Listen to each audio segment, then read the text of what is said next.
Well, welcome everyone to today's webinar titled 2024 Treasury Trends. This is Brian from Strategic Treasurer, and we're pleased you could join us as we discuss the volatility of the environment and how corporate treasurers expect to manage. Our speakers for today are Dory Malouf, Director of Value Engineering, North America at Kyriba; Greg Person, SVP Sales, North America at Kyriba; Viena Swierczek, Pre-Sales Solution Engineer at Kyriba; and Craig Jeffery, Founder and Managing Partner of Strategic Treasurer. Welcome, Dory, Greg, Viena, and Craig, and I'll now turn the presentation over to you. Thank you so much, Brian, and everyone. Really appreciate you spending some time with the four of us talking through these great topics heading into 2024. We have a short presentation discussion. It's 30 minutes, so we'll be moving promptly. Let's begin, and I'm going to ask Viena to make a few comments on this in just a moment. But as we head into 2024, what are we experiencing? I think we've all been familiar with some of the wars, changes in staffing challenges. We've had inflation be very high last year and the earlier part of this year. That seems to be ebbing. Central banks have kicked up their rates, which has been pushing inflation down, but creates a number of challenges for treasurers heading into 24. Those are a few of the things, Viena. Just to get us started, I'd love to hear some of your comments about what's going on and what do we need to think about in terms of context here. Yeah, absolutely. Thank you, Craig. As we think about 2024 and what the next year looks like for us, there's a lot of trends and themes that we're currently looking at, some of which are on this slide here. So just to quickly run through a few of these, staffing is definitely a theme that's going to be a big one going into the new year. So a lot of automation, virtual work. We continue to see the shift into remote work, as well as technology becoming a huge change in how we do business. So that's going to definitely be a hot topic moving into the new year. We have AI and machine learning. That's definitely a big buzzword right now, not only within finance and technology, but across business in general. So we'll continue to see AI becoming a big part of what we do.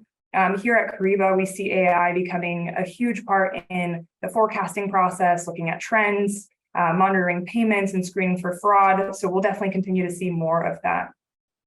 On the topic of wars and just global instability, the conflict in Ukraine and Israel is definitely going to continue to be a big question mark as we move into the new year. And then, of course, in the US, we have the upcoming elections next year, which will definitely make it an interesting year for all of us.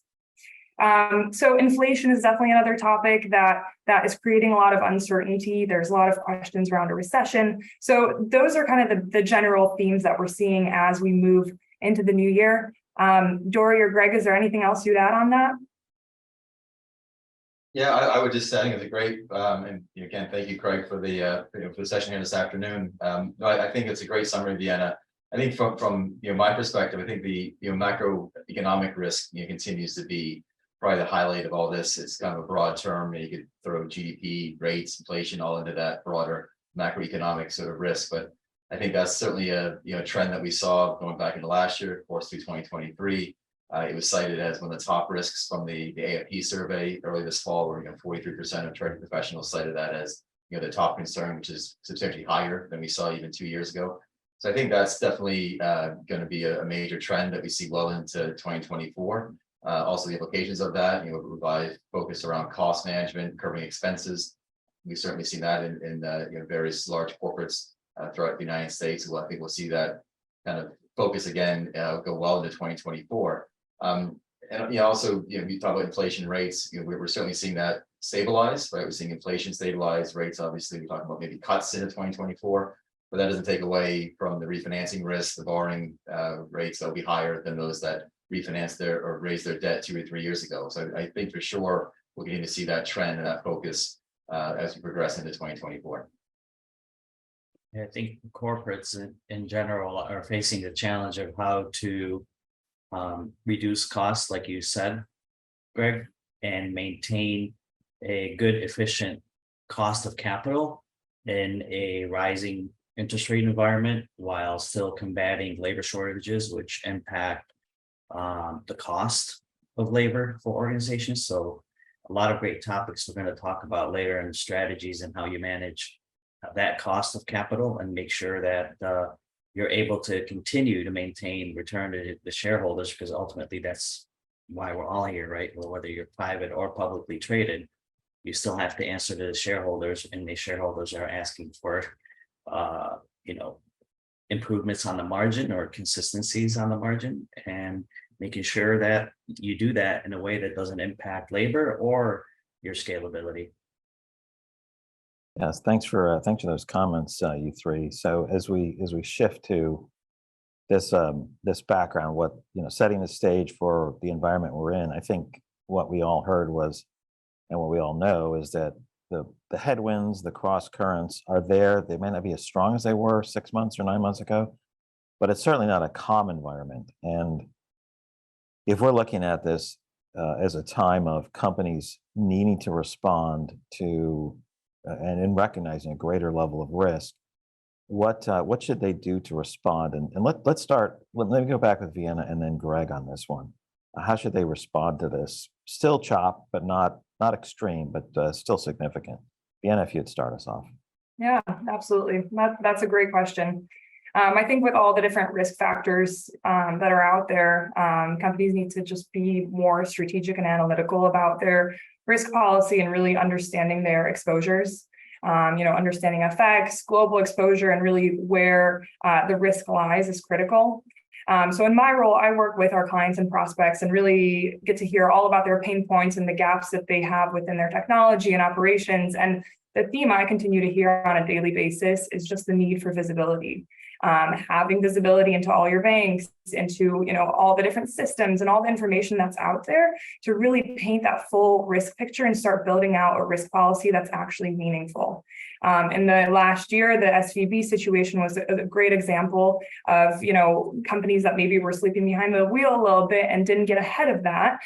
So I think that was a good wake-up call for a lot of companies to start being more proactive and more strategic about the risk that's out there. Greg, is there anything else you'd add on that? I would just reemphasize, I think the liquidity risk is a key thing, and kind of touched on earlier on, but the rising rates and the cost of borrowing will be certainly something that, especially on the medium-sized companies, some investment grade companies, that's going to be a kind of a key challenge, I think, as we continue to 2024 with the higher rates, even as they stabilize, as we talked about previously. And you said it right, the implications of that kind of go back to last spring, kind of how maybe Silicon Valley mismanaged their balance sheet and got into trouble with the treasuries they held on the balance sheet at the time because of that rising rates. That's not necessarily headline news as we kind of find ourselves now in December of 2023, but it was certainly headline news 6 short months ago. And it's treasury professionals and those that are kind of tasked with mitigating risk for their respective firms. I don't think it goes away. I think audit committees and CFOs and treasurers for sure still have that in mind. So I think you've seen that to date, and we've seen a bit of a movement towards larger banks and looking at counterparty risk a little bit differently as we progress through 2023. I think that will kind of continue as we move into 2024 and protect against that instability and that risk, perhaps with some smaller names. I think we'll see that kind of continue. You touched on currency risk. That's obviously not a new trend. That's an ongoing trend.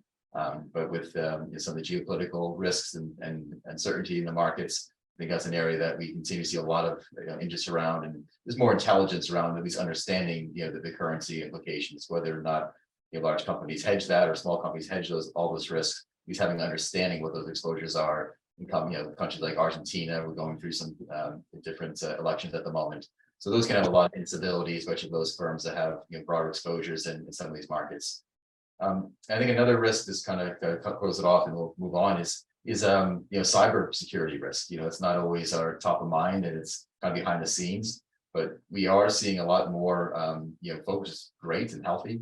Companies should be focused on this. I also think because CFOs seem to have a bit more responsibility under cybersecurity than they have in the past, that's under more of their remits than maybe historically. That's getting probably a little bit more attention as it kind of comes down into the various finance and treasury roles. So cybersecurity is definitely an area that is a trend. A lot of companies have been exposed to that, and it's something we should definitely keep in mind as we see more expansion into other online systems, banking systems, to kind of greatly expands that exposure to cyber risk. And I think we'll see more of that focus as we go into 2024.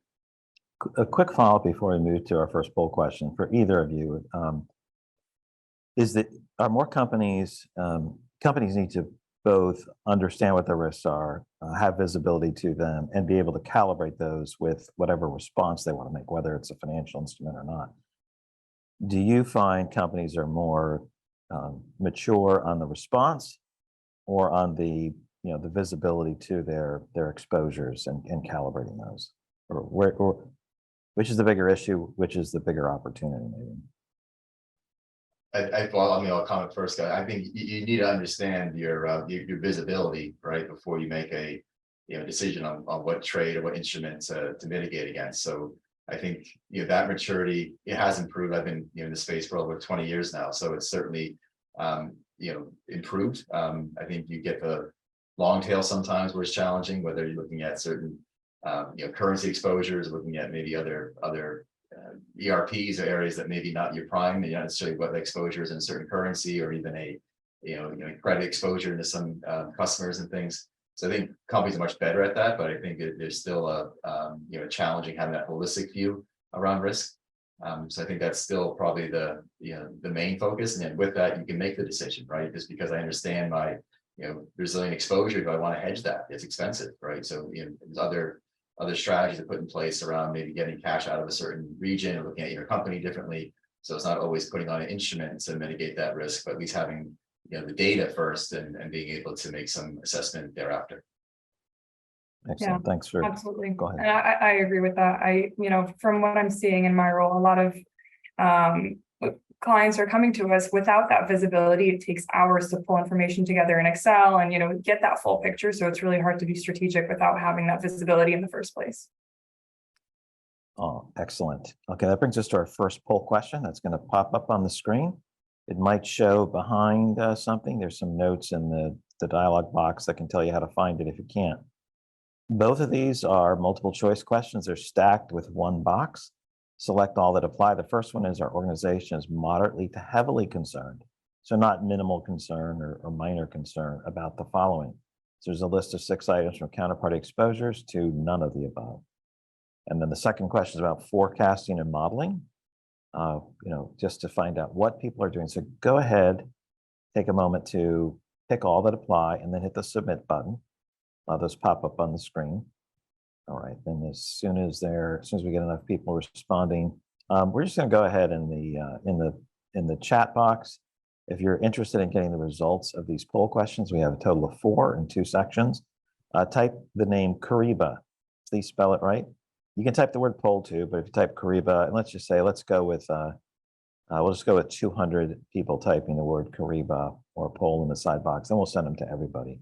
So that'll be fun. So as soon as we have enough, we'll pop them up. And if any of you want to respond to what we see, I'll just make a few comments. Then we're going to get into what people are doing on their balance sheet. So interest rates, inflation, number 1 by a big shot. Counterparty exposure is 28%.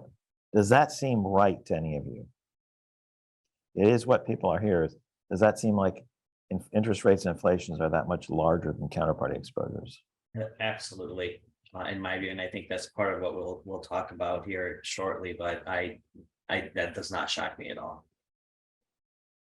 Yeah, well, I think the second one, I'll just make a comment because it says use a TMS with some part of the process for forecasting or modeling. I think there's a lot of opportunity for Kyriba there as a TMS provider with forecasting. So I guess that's good news, right? Any other comments before we push this one away? I think it's interesting, isn't it? I mean, the correlation between uncertainty around rates, inflation, and then the need for a stronger cash flow forecast that certainly aligns. The correlation there is pretty obvious. So it's interesting to see the confirmation from the audience of thanks for voting. It's makes sense to me. Awesome. Yeah, thanks for taking a moment to vote. Thanks for your comments on that. As we move forward, Dory, I'll get you involved, and Greg, if you want to jump in too. I know Dory, you were queued up to talk about the general concept of are companies going to leverage their balance sheet for liquidity on their own, but also to support their trading partners. So this idea of well, it's not just an idea. It's the situation is rates have gone up. the availability of capital to borrow has gone down. So that's stressing companies, particularly mid-sized companies. What are organizations doing with their balance sheet for themselves and for others? Go ahead. Yeah, so if we take a look at the news of today in the markets, inflation in terms of what's expected came in line with what's expected. So there was no surprise to the market today. We have news that's going to come out tomorrow in terms of some Fed commentary or decisions tied to interest rates. Looks like 100% consensus is they're going to stay put. They're not going to raise or increase. If you look at the surveys that are outstanding, most consensus is that sometime in Q2, end of Q2 or early Q3 is when they expect the Fed to start hiking again. But there's a good swath of very well-renowned economists that will tell you that they don't think that it's going to happen next year. And I kind of lean towards that. I'm not an economist, right?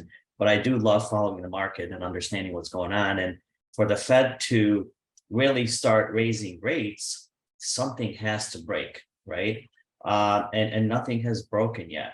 And if we look at, there's some things that are shaky, but nothing is literally breaking, right? And for unemployment to go to a rate that would cause the Fed to increase, that we're talking millions of jobs, when last week we had a beat on the unemployment report. So that said, organizations are faced with the reality of having to live with probably consistent inflation around the 3% range, which is definitely lower than what it was last year or even going into late 22 or early 22.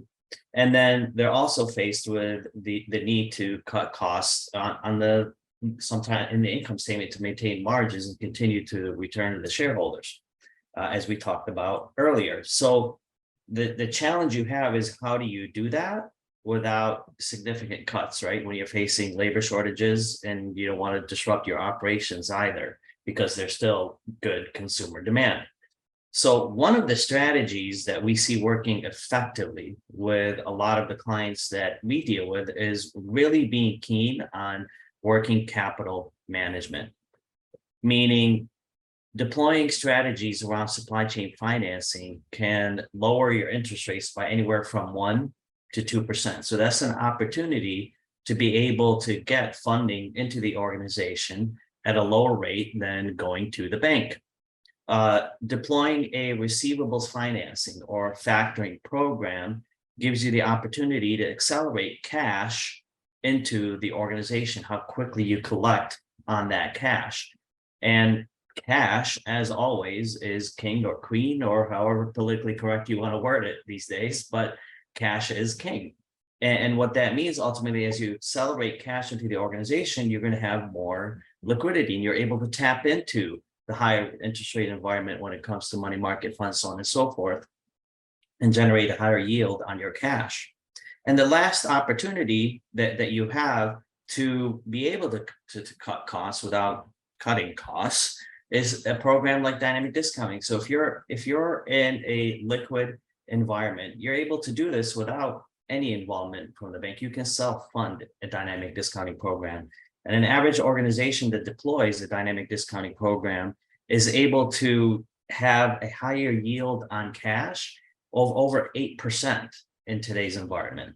And ultimately, in turn, they're reducing their cost of goods sold. So when you reduce your cost of goods sold, as with increasing interest income or reducing interest expense, you're definitely translating that to the bottom line of the P&L.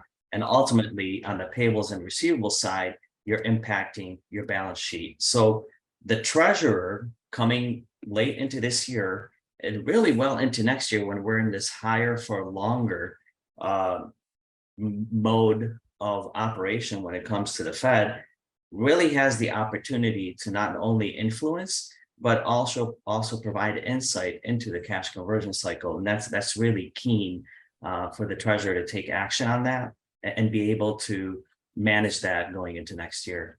What are your thoughts, Greg? I think you gave a great foundation there of the different levers that treasurers, CFOs have to look at working capital. I think this even to be a bit more basic. I think the cost of complacency is definitely more expensive. right? When we had rates where they were for many years, borrowing up your credit facility or keeping cash dormant in a certain bank account or a different part of the world didn't quite have the same implication. I grew up through corporate treasury for many years before coming over to Kyriba, and when rates were a lot higher, right? And there was a certain discipline, a certain focus around mobilizing cash, making sure you didn't have excess cash things in certain parts of the world, and also from a borrowing perspective, so really tight discipline. And I think again, suspect just from the surveys, right? But you have kind of a couple of different levels of approach, right? One is the refinancing risk and cost of borrowing, and how do you kind of look at more ways of leveraging the balance sheet, say to look at receivable programs, DSO, DPO, even days inventory on hand, different things that you can approach. But even at a higher, more basic level is just the cash management discipline and making sure that you have a sound forecast, a sound short and medium term forecast, so you're not over borrowing, you're not leaving too much excess cash sitting in accounts across the organization, and kind of looking at that discipline, because that cost of complacency is real now where rates are they are. Excellent, thank you. So that'll bring us to our second poll question. It's a stacked poll question because we know you can do it. The first one is, both of them are actually multiple choice. In this coming year, we plan to leverage our balance sheet with liquidity by, and there's a number of options, including other and no action. The second question is, in this next year, we plan to leverage our balance sheet to support our trading partners by deploying or expanding SCF all the way down to no additional activities to support our trading partners. Would love to see what people are doing and thinking for 2024 as we are talking about this topic, this look ahead to 2024. So go ahead and answer those and submit them. And I think the last number I had was, I think there was about, trying to remember how many he said. I think there was still, there's still like 50, 55 or so to go, 60 or so to go, so that we'll send you out all those poll answers. So go ahead and type Kyriba in the chat box, or poll if you prefer. It's one less letter, or two less letters if you like, after you submit your responses there. Just to be ready, the last question, it'll be, let's go with Greg and then Viena and then Dory if we have any time left on that, because we'll talk tech. Let's see what pops up here from the responses here to this poll question. All right, so we have the first one. The number one is no actions, right? Just over a third have no actions, and you can see the other ones load up because it's multiple choice. Top is adjusting AP and AR at 20%, leveraging SCF dynamic discounting 18%. So quite a bit of room to grow there. That's been growing over the last decade. Any comments on that top section? Brief comments. Brief, I think the AP practice makes sense. I think I like the also just to correlate to the B card. That's interesting. We're seeing a lot more adoption there as well, with card and B card especially. So that doesn't surprise me. So yeah, no, it's maybe a little surprising. There's a little bit less active programs, or say no action. So it's a little bit surprising on that as the top result. But it's also a good reflection, right? I mean, securitization, factoring, reverse factoring, these are not necessarily new programs. So maybe in many cases corporates already deploy these, so it could be a combination of things, I suppose. Yeah, excellent. Thanks for those comments. So we'll go back to our last topic, and we'll start with Greg. So Kyriba is a tech company for sure. So as we think about having organizations wanting scalability, wanting to have efficiency, and wanting to be resilient in light of changing levels of risk, how does tech fit into the picture? I know we talked about AI, machine learning, but let's go, Greg, if you'd start us, and then Viena, if you could be on deck. Yeah, I think if you're on this webinar, you've probably been exposed to some sort of technology at some point, whether it's again ERP, an FP&A system, treasury management system. So there's proven value in the way that helps to operationalize controls and manage cash and liquidity and currency risk a lot more effectively.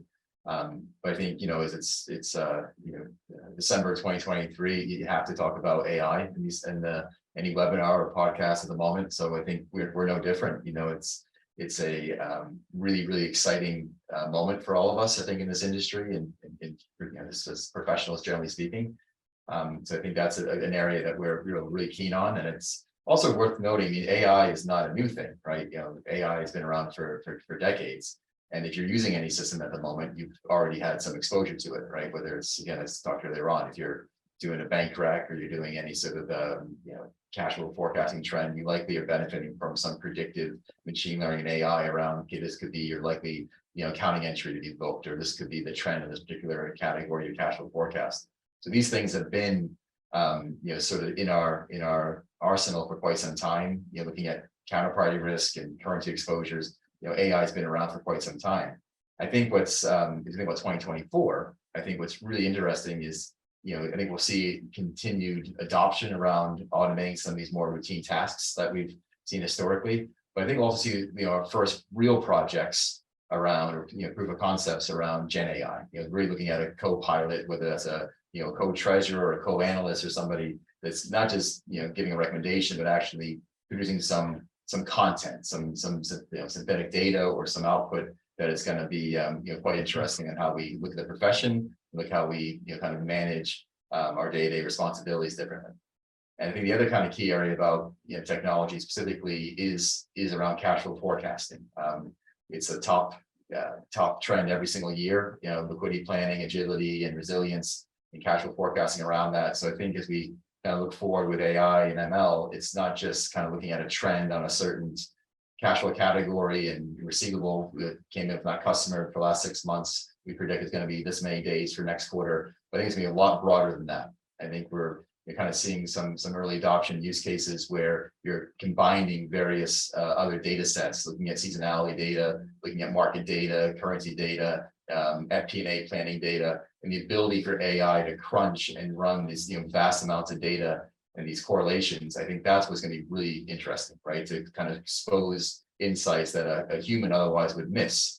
And the output of that will be, I think, a term we're going to hear a lot more of in the coming years is simulations, right? The ability to run numerous simulations across all these different scenarios, and then empowering the CFO and treasurer to say, how best to respond, to be agile, resilient to the various trends of their business. I think that's where AI is going to be quite interesting, is that broader correlation across multiple data sets, large data sets, to produce these simulations. Viena, what do you think? Yeah, absolutely, Greg. I think you nailed it there. But the one area that I wanted to touch on was payments and just fraud, and how technology helps us with that area. Within Kyriba, we have AI within our payments functionality that's looking out for fraud and looking out for unusual activity. And I think as technology continues to evolve, the fraudsters and the scammers out there are evolving as well. So I think using technology to get ahead of that and really monitor activity is a huge part as well. Great. Anything else you'd add there? Just on that point too, in the last minute, I mean, we talk about these sessions sometimes at a macro level. I think I'm a former practitioner. I grew up in corporate treasury for many years, and I think we sometimes forget too. There's other countries and jurisdictions that's often hard to bank.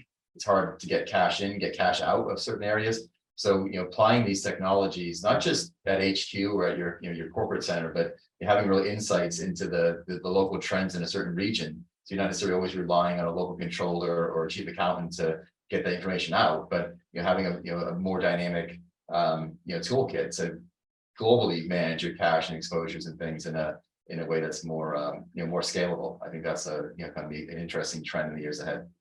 Craig, I know we're running short on time. Just less than 10-second comment that I'll make here is that the sum of the parts is not equal to the sum of the whole. When you took that poll question where the number one top of mind subject for organizations was inflation and interest rates, to manage that, you need the ability to have a one-stop shop liquidity ecosystem where you're not just looking at cash, you're looking at your entire working capital. And you're able to manage it, and that's how you're going to impact and influence the weighted average cost of capital, and influence how you can get cash in the door quicker and hold on to it longer. And company valuation too. Excellent points, Dory. I think you're pretty close to becoming an economist. All you have to do is say housing starts. Thanks for your comments, Viena and Greg. Thank you so much. And thank you everybody for listening. We'll turn it back over to Brian. He's got a few announcements right as we wrap up. Thank you everyone for joining us today. The CTP credits, today's webinar slides, and a recording of today's webinar will be sent to you within 5 business days. And for more on succeeding in 2024, be sure to check out the Treasury Update podcast by clicking the link in the chat box. Thank you, and we hope you have a good rest of the day.